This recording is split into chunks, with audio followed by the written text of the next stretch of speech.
एक बार द्वारका में बैठे हुए द्वारकाधीश अर्धरात्रि का समय है और अपनी दर्द भरी मुरली बजा रहे थे। रुक्मिणी जी ने उस मुरली की धुन को सुना, द्वारकाधीश के पास आई और कहने लगी, हे प्रभु ऐसी मुरली ना बजाइए, क्योंकि आज की मुरली में वो मिठास नहीं जिस मुरली की तान को सुनकर देवी देवता अपना स्वर्गलोक छोड़ देते हैं, ब्रह्मा जी अपना ब्रह्मलोक छोड़ देते हैं, शिव भोले की समाधि टूट जाती है। आज जो आप मुरली बजा रहे हैं इसमें तो बड़ा दर्द छिपा है। ऐसी मुरली तो आप तभी बजाते हैं जब आपका बहुत नजदीकी भक्त कोई दुखी होता है। कृपा करके ऐसी मुरली ना बजाइए। द्वारकाधीश बोले, हाँ देवी तुम सही कह रही हो। आज मेरा एक बहुत नजदीकी भक्त, जो केवल मेरा भक्त नहीं मेरा बचपन का मित्र भी है, आज वो बहुत दुखी है। आपका और बचपन का मित्र, आपके एक मित्र को तो मैं जानती हूं, मित्र भाव से भजा जिसने, अर्जुन। तो ये दूसरा कौन भक्त है आपका जिसने मित्र भाव से आपको भजा? तो प्रभु बोले, उसका नाम है सुदामा। तो आपका बचपन का मित्र भी है और आपका परम भक्त भी है, तो फिर उसको भला किस चीज का दुख हो सकता है? मेरी बात समझ में नहीं आ रही आपकी कि आप अपने मित्र के दुख से दुखी होकर ये मुरली तो बजा रहे हैं, तो उसका दुख दूर क्यों नहीं कर देते? ऐसा क्या दुख है उसको जिसका मित्र त्रिलोकीनाथ है, द्वारकाधीश है, द्वारका का राजा है? तो प्रभु बोले, मेरे उस मित्र को गरीबी का दुख है। कुछ लोग कहते हैं सुदामा दरिद्र थे, दरिद्र नहीं, गरीब थे। दरिद्र उसको कहते हैं सब कुछ होते हुए भी जो कंजूसी करे, जो देने में कंजूस हो, असली में वो दरिद्र है। गरीब उसको कहते हैं जिसके पास कुछ हो ही ना। भगवान गरीबी किसी को ना लाए। पिता हमसे जगतो माता धाता पितामहा। यूं तो भगवान ही सबके माता पिता धाता पितामह है। तो आप उसकी गरीबी दूर क्यों नहीं कर देते प्रभु? तो द्वारकाधीश बोले, देवी मैं तो देना चाहता हूं अपने भक्त को, पर मेरा भक्त ही ऐसा अड़ियल है कि वो कुछ लेना ही नहीं चाहता। तो रुक्मिणी जी ने कहा, मैं कोशिश करूंगी, तुम देना चाहती हो तो दो। तो यहां सुदामा जी, नित्य प्रति का नियम था 5 घर में भिक्षा मांगते थे। 4 बच्चे थे सुदामा जी के। भिक्षाम देही, अगर किसी ने भिक्षा डाल दी तो भी बोलते थे जय श्री कृष्ण, और अगर किसी ने भिक्षा नहीं दी तो भी क्या बोलते थे, जय श्री कृष्ण, जय श्री कृष्ण, जय श्री कृष्ण। एक बार ब्राह्मणी के रूप में रुक्मिणी जी ने सहायता की। खीर का दोना लेकर आ रहे थे सुदामा जी भिक्षा में, पर अगर भाग्य में नहीं है तो घर तक नहीं पहुंचेगी। पत्थर की ठोकर लगी, गिरे और सारी खीर बिखर गई।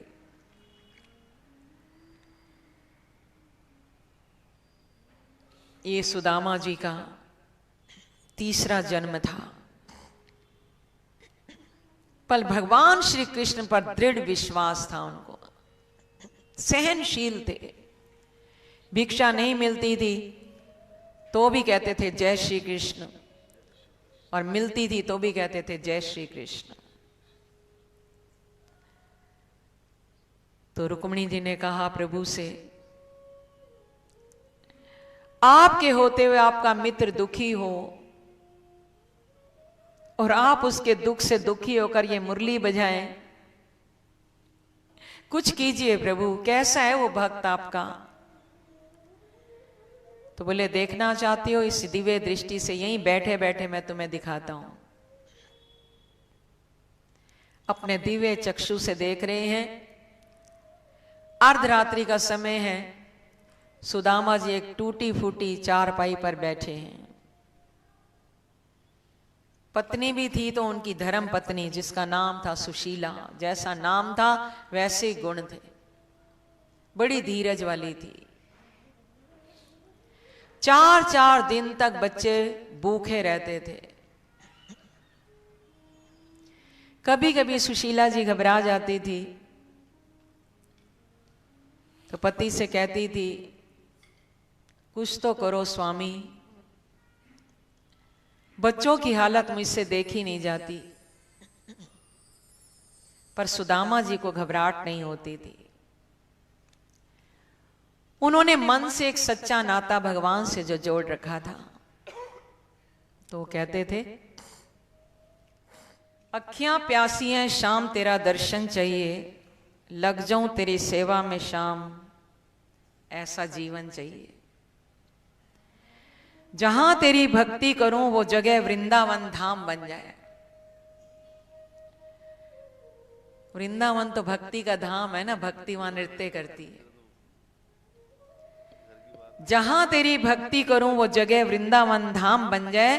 जब भी मैं करूं तुम्हें याद तो साक्षात तू मुझे नजर आए, साक्षात तू मुझे नजर आए।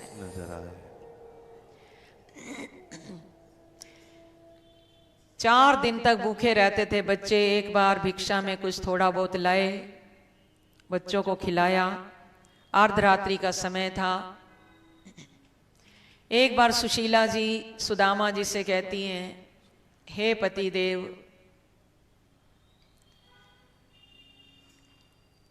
दो दिन के लिए सही आप ये कृष्ण नाम की माला छोड़कर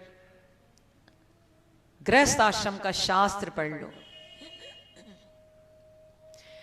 सुदामा जी ने जैसे ये सुना तो सुदामा जी कहते हैं, देवी क्या छोड़ने को कह रही हो? कृष्ण नाम? कृष्ण का नाम तो मेरी आत्मा है,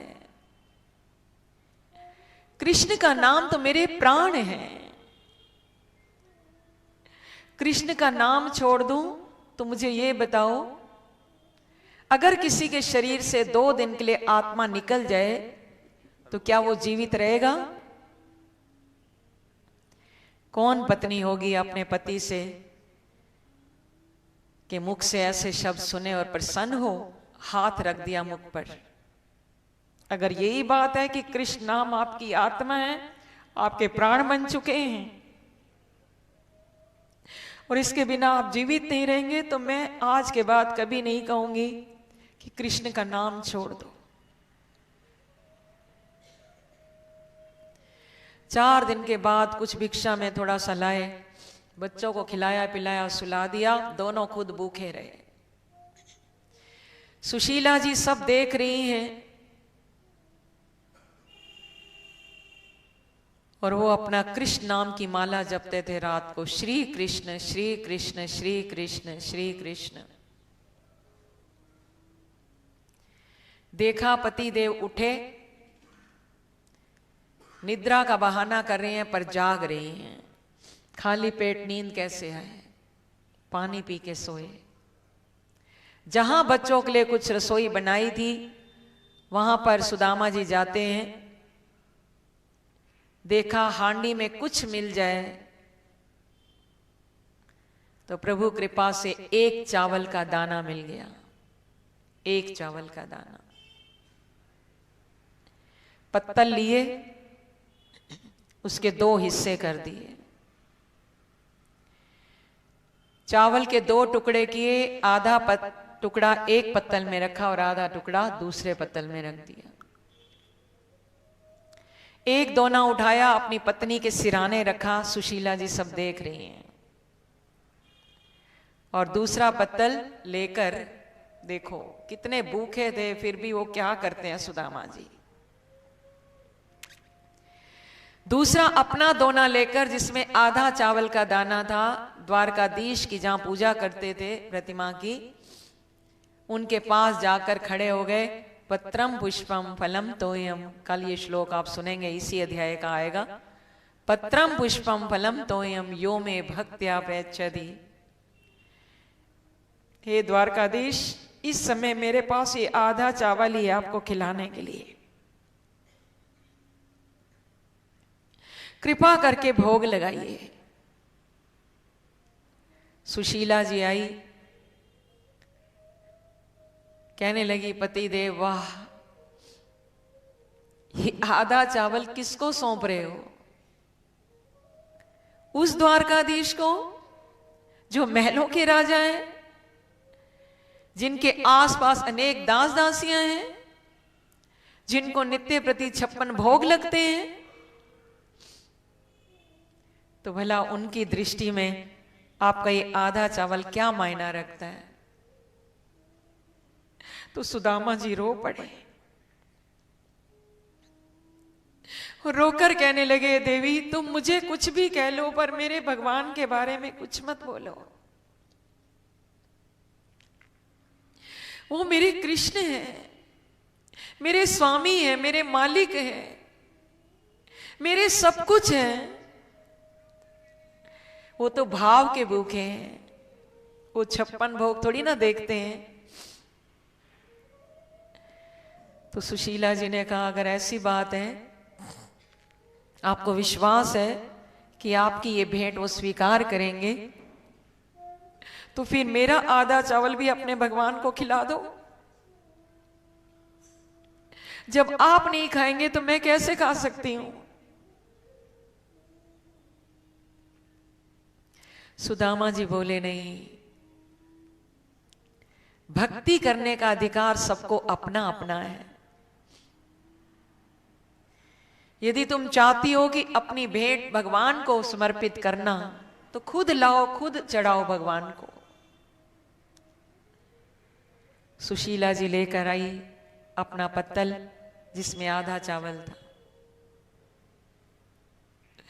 और द्वारकाधीश के चरणों में रोकर कहती है, प्रभु हमें क्षमा करना, पर हमारे पास इस समय और कुछ भी नहीं। ये आधा चावल ही है और आप इसे स्वीकार करें। जैसे यहां सुशीला जी और सुदामा जी ने भगवान के चरणों में प्रार्थना की, सच मानो भगवान सुनते भी हैं और भगवान स्वीकार भी करते हैं, अगर भाव मन का सच्चा है तो। द्वारकाधीश और रुक्मिणी जी वहां विराजमान होकर ये सारा नजारा देख रहे थे। द्वारकाधीश ने अपने दोनों हाथ फैला दिए।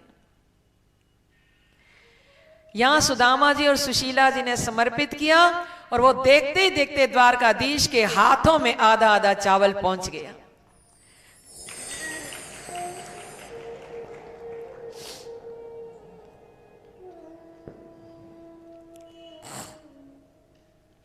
रुक्मिणी जी देखकर हैरान हो गई, खुश भी हो गई।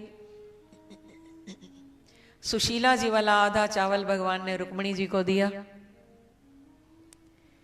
इस पर तुम्हारा अधिकार है, तुम खाओ। और आधा चावल जो खुद अपने हाथ में आया, भगवान चाहें तो क्या नहीं हो सकता। मुख में रखने से पहले भगवान ने यह संकल्प लिया कि इस आधे चावल को खाने मात्र से